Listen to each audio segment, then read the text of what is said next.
Hello friend, myself Tahir Rahman, and I have completed BTech in Civil Engineering and MTech in Structural Engineering. Now I am pursuing PhD. I have worked as assistant professor at different colleges, 2 and 3 more colleges, and now I am working as a structural design engineer. I teach subjects like structure analysis, design of concrete, geotechnical engineering, steel structures, and I have also knowledge about different softwares like AutoCAD, StatPro, ETABS, etc.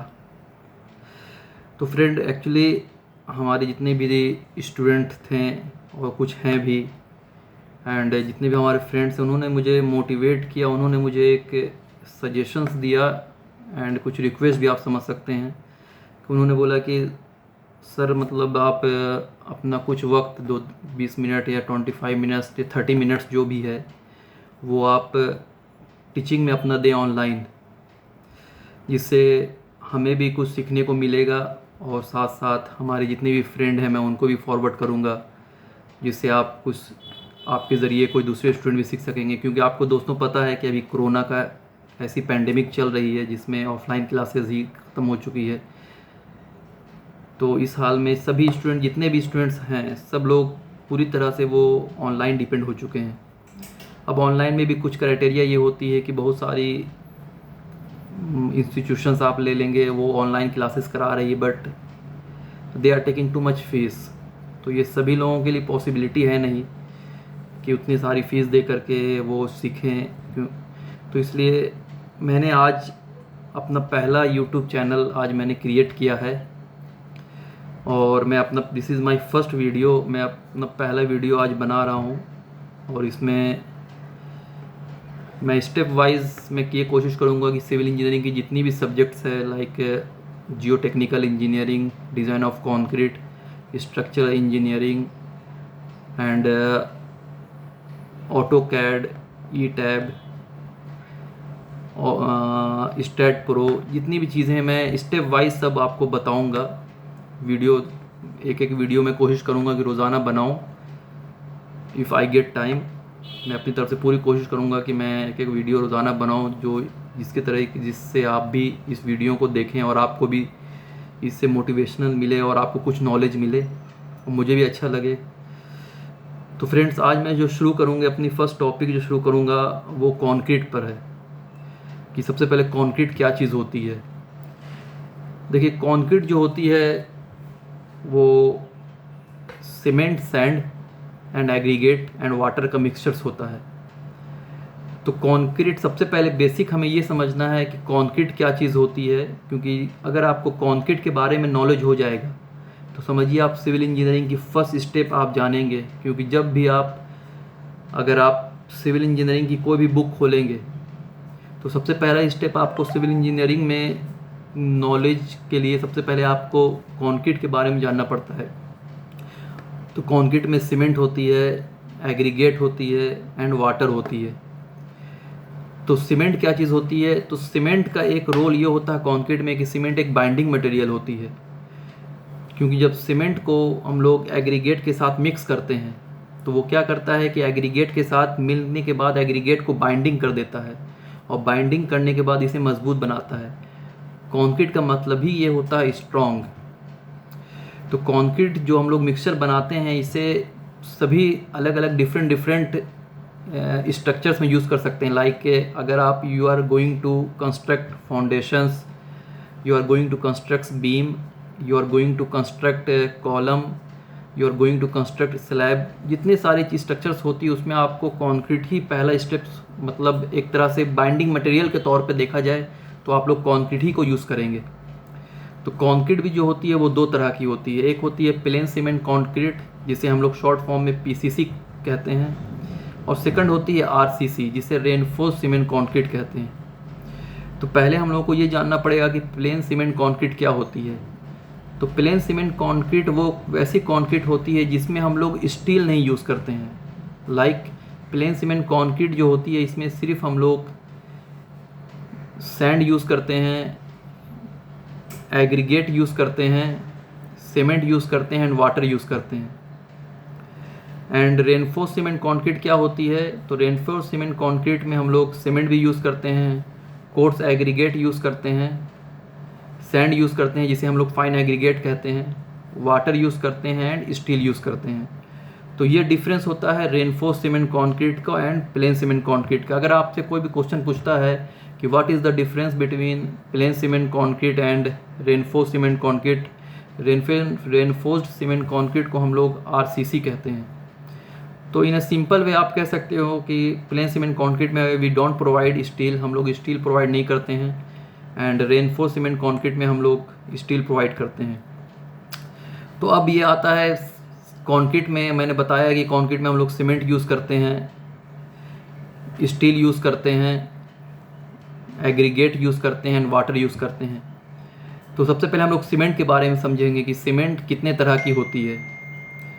तो देखिए, cement जो होती है बहुत तरह की different types of cement होती है, और अकॉर्डिंग टू टेम्परेचर्स कंडीशंस हम लोग सीमेंट को अप्लाई करते हैं।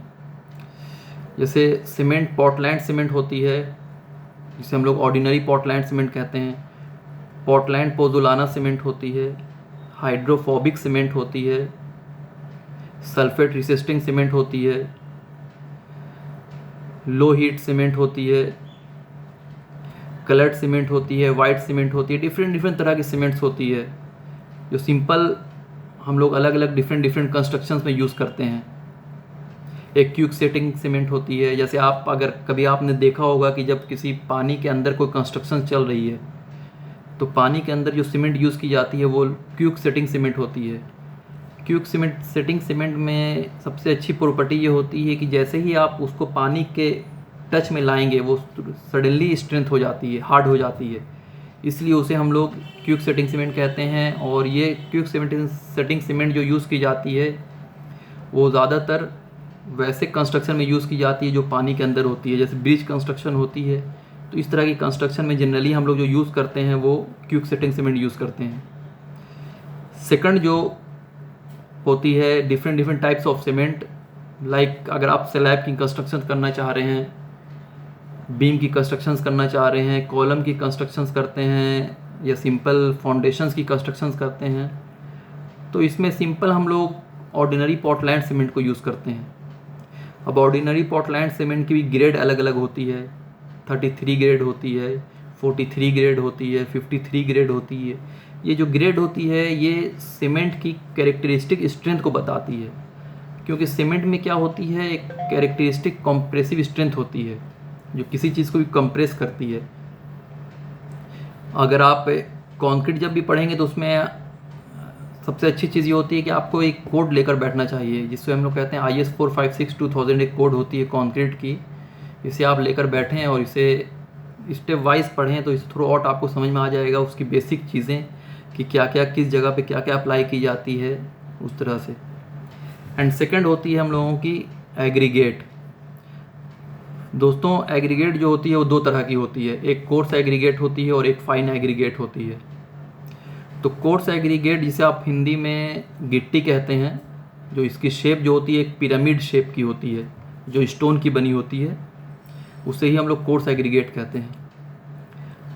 कोर्स एग्रीगेट को जब हम लोग सीमेंट के साथ मिलाते हैं तो ये बहुत अच्छा एक बाइंडिंग मटेरियल होता है, इसीलिए सीमेंट को जनरली मिलाया जाता है कोर्स एग्रीगेट के साथ, क्योंकि बहुत अच्छी बाइंडिंग ये करता है। और सेकंड जो होती है वो फाइन एग्रीगेट होती है, जिसे हम लोग सैंड कहते हैं और हिंदी में बालू कहते हैं। तो एग्रीगेट भी दो तरह की होती है, एक कोर्स एग्रीगेट होती है और एक फाइन एग्रीगेट होती है। और वाटर तो ऑलरेडी पता ही है कि वाटर जनरली यूज़ की जाती है कंक्रीट में। तो PCC कंक्रीट अगर आपको बनाना है तो उसमें आपको cement, coarse aggregate, fine aggregate and water का यूज़ करना पड़ेगा। इसके पूरे मिक्सचर्स को हम लोग प्लेन सीमेंट कंक्रीट कहते हैं। अब second, reinforce cement concrete. Reinforce cement concrete में हम लोग स्टील की यूज़ की जाती है। तो स्टील भी अलग अलग तरह की होती है, 4 तरह की जनरली स्टील जो होती है, जो जनरली हम लोग स्टील कंस्ट्रक्शन में यूज़ करते हैं। तो ये पहली जो स्टील होती है जिसे हम लोग कहते हैं HYSD बार, जिसे हाई यील्ड स्ट्रेंथ डिफॉर्म्ड बार कहते हैं। ऐसे सिंबॉलिक अगर आपको लिखना है तो आपको लिखना पड़ेगा Fe250। ये एक सिंबॉलिक होती है Fe250। 250 जो होती है ये इसकी टेंसाइल स्ट्रेंथ शो करती है स्टील की। सेकंड जो होती है, जो आपने सुना भी होगा, थर्मोमैकेनिकली ट्रीटेड रियल बार। लेकिन थर्मोमैकेनिकली ट्रीटेड रियल बार से पहले एक स्टील होती है जिसको हम लोग कहते हैं Fe415 स्टील। तो HYSD बार जो होती है, स्टील जनरली मैंने बताया 4 तरह की होती है। पहली जो स्टील होती है जिसे हम लोग Fe250 कहते हैं, जिसे हम लोग माइल्ड स्टील कहते हैं। सेकंड जो होती है उसे HYSD बार कहते हैं, जिसे Fe415 कहते हैं। और थर्ड होती है जिसे हम लोग TMT बार कहते हैं। आपने देखा होगा बहुत सारे एडवर्टाइज में या जिसमें बहुत सारे पोस्टर में बहुत सारे, जैसे सौरव गांगुली भी इनके ऐड करते हैं TMT बार की, जो थर्मोमैकेनिकली ट्रीटेड रियल बार होता है। तो डिफरेंट तरह की स्टील होती है। स्टील में सबसे अच्छी चीज़ ये होती है कि इसमें टेंसाइल स्ट्रेंथ होती है।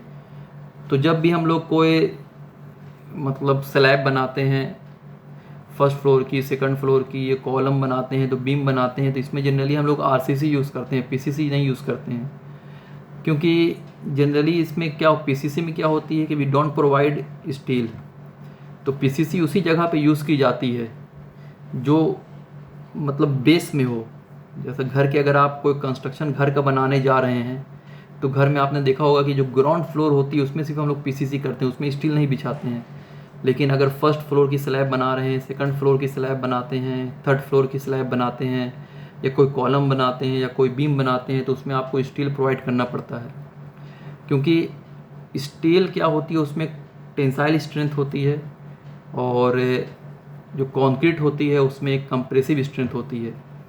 तो आपको माइंड में ऐसा लगता होगा जैसे ये आपने स्लैब अभी देखा है, ये स्लैब आप देख रहे हैं, तो क्या आपके माइंड में, बीइंग ए सिविल इंजीनियर, अगर आप एक सिविल इंजीनियर हैं तो आपके माइंड में ये चीज़ आना चाहिए कि ये स्लैब क्यों नहीं गिर रहा है नीचे, क्या रीज़न है। तो देखिए यही एक रीज़न होता है, क्योंकि इस स्लैब में हमने RCC यूज़ किया है, रेनफोर्स सीमेंट कॉन्क्रीट यूज़ किया है, मतलब plane cement concrete PCC plus steel दोनों यूज़ किया है। तो कॉन्क्रीट में जो होती है वो एक कंप्रेसिव स्ट्रेंथ होती है, और स्टील में जो होती है वो एक टेंसाइल स्ट्रेंथ होती है। तो इन केस अगर इस चीज़ों को आप लें, अब इसे इस जगह पर होल्ड करें, होल्ड करने के बाद इसे आप पुश करें एक तरह से, और इसी जगह पर आप इस तरह से इसको अपनी ओर खींचें, तो ये चीज़ इसी जगह पे रुकी रहेगी ना। तो इसलिए RCC का यूज़ किया जाता है कि जो ये क्या करती है कि ये चीज़ों को एक जगह पर रोके रखती है। तो स्लैब का यही रीज़न होता है कि इसमें जनरली हम लोग RCC यूज़ करते हैं कि ये क्या करता है कि स्लैब एक ही जगह पे इसको, क्योंकि एट ए टाइम इस स्लैब पर कंप्रेसिव स्ट्रेंथ भी हो रहा है और टेंसाइल स्ट्रेंथ भी हो रहा है, इस वजह से ये स्लैब एक जगह पर होल्ड है। अब कभी कभी आपने देखा होगा कि स्लैब नीचे गिर गया या स्टील कभी कभी दिखने लगता है, तो उसका क्या रीज़न है। तो उसका ये रीज़न ये है कि ओवर रेनफोर्स सीमेंट, कभी कभी हम लोग क्या करते हैं कि ओवर रेनफोर्स्ड कर देते हैं, मीन्स मतलब स्टील ज़्यादा प्रोवाइड करते हैं जितने की ज़रूरत है, या कभी कभी क्या करते हैं कि स्टील कम प्रोवाइड करते हैं जितने की ज़रूरत होती है। तो अगर आप मतलब बैलेंस नहीं बनाएंगे, बैलेंस सेक्शन पे नहीं बनाएंगे किसी भी चीज़ों को, तो उसमें क्या होगी कि एट ए टाइम में भी वो कुछ टाइम के लिए वो होल्ड कर ले। लेकिन अगर स्टील की बहुत ज़्यादा आपने क्वांटिटी दे दिया है, कंक्रीट की कम दिया है, या कंक्रीट की बहुत ज़्यादा क्वांटिटी आपने दे दिया, स्टील की कम किया है, तो उसमें भी स्ट्रक्चर फ्रैक्चर्स हो जाता है और नीचे की तरफ गिर जाता है। इसीलिए बीइंग ए डिज़ाइन इंजीनियर, जब मैं एक डिज़ाइनिंग करता हूँ तो सबसे पहला माइंड में मेरे ये रहता है कि किसी भी सेक्शंस को मुझे बैलेंस सेक्शंस लेके क्रिएट करना है। अगर आप भी रेनफोर्स सीमेंट कॉन्क्रीट की बुक में आपने देखा होगा, सिंगली रेनफोर्स बीम आप डिज़ाइन करो, डबली रेनफोर्स डिज़ाइन करो, तो उसमें ऑलरेडी एक टॉपिक ही दी हुई रहती है कि अंडर रेनफोर्स सेक्शंस की, ओवर रेनफोर्स सेक्शन की और बैलेंस सेक्शंस की, उसकी एक क्राइटेरिया होती है, उसके अकॉर्डिंग ही आपको समझना पड़ता है और डिज़ाइन करना पड़ता है। तो दोस्तों आज का ये वीडियो बड़ा शॉर्ट में मैंने बनाया है, क्योंकि ये आज मेरा पहला दिन था और मैंने आज एक टॉपिक सिर्फ कंक्रीट की शुरू की थी। कंक्रीट में भी आपको पता हो ही गया होगा। इतना वीडियो मैंने इतनी देर मैंने आपको बता दी कि कंक्रीट क्या चीज़ होती है। इन सिंपल वे में आप कह सकते हो कि अगर आपसे कोई पूछता है कि व्हाट इज़ कंक्रीट, तो कंक्रीट कह सकते हो कि it is a mixture of cement, sand, aggregate and water. And there are two types of concrete. First one is plain cement concrete and second one is that reinforced cement concrete. Plain cement concrete is a mixture of cement, sand, coarse aggregate and water, and reinforced cement concrete is a mixture of cement, sand, coarse aggregate, steel and water. Okay friend, अगर अच्छा लगा तो video को like करना और motivate करना कि मैं इस तरह से अब मैं कोशिश करूँगा कि एक एक स्टेप वाइज करते करते मैं आपको थ्योरी भी समझाऊँ और वन बाय वन उस टॉपिक पर मैं आपको प्रॉब्लम भी बताऊँगा वन बाय वन कि डिज़ाइन ऑफ स्लैब, स्लैब की डिज़ाइन कैसे की जाती है, बीम की डिज़ाइन कैसे की जाती है, कॉलम की डिज़ाइन कैसे की जाती है, फाउंडेशन की कैसे डिज़ाइन कैसे की जाती है। उसके बाद फिर मैं आपको स्टैट प्रो का बताऊंगा कि STAAD pro with the help of STAAD pro आपको कैसे डिज़ाइन करनी है। क्योंकि बीइंग ए सिविल इंजीनियर आपको सॉफ्टवेयर की बहुत ही अच्छी नॉलेज होनी चाहिए, ऑटोकैड की नॉलेज होनी चाहिए, ई टैब की नॉलेज होनी चाहिए, स्टैट प्रो की नॉलेज होनी चाहिए, एस्टिमेशन कॉस्टिंग की नॉलेज होनी चाहिए। क्योंकि आपने अगर बुर्ज खलीफा देखा है दुबई में, तो वो आपने अगर आप सर्च करोगे उसमें देखोगे जितनी भी वहाँ पर जो सॉफ्टवेयर यूज़ हुई है वो ऑटोकैड यूज़ हुई है, ई टैब यूज़ हुई है, स्टैट प्रो यूज़ हुई है। वो इस एक तरह का एनालिसिस सॉफ्टवेयर है जिससे आपको पता चलता है कि किस तरह से कितने मेंबर में प्रोवाइड करने हैं, मेंबर की साइज़ क्या होती है, स्टील कौन सी प्रोवाइड करनी है। तो बहुत आगे तक मैं बताऊँगा, आप मेरे साथ बने रहो। और मेरा ये बस ये एक रिक्वेस्ट है कि मैंने इस प्लेटफॉर्म को इनिशिएट किया है, ये फ्री है, I will not take any charge for this. क्योंकि मैं भी I work as assistant professor, मुझे पता है कि स्टूडेंट्स को क्या ज़रूरत होती है। तो मैं स्टेप वाइज उस चीज़ों को कोशिश करूँगा क्लियर करने का। बट आप मेरे साथ बने रहें और please like and subscribe. Okay, thank you so much.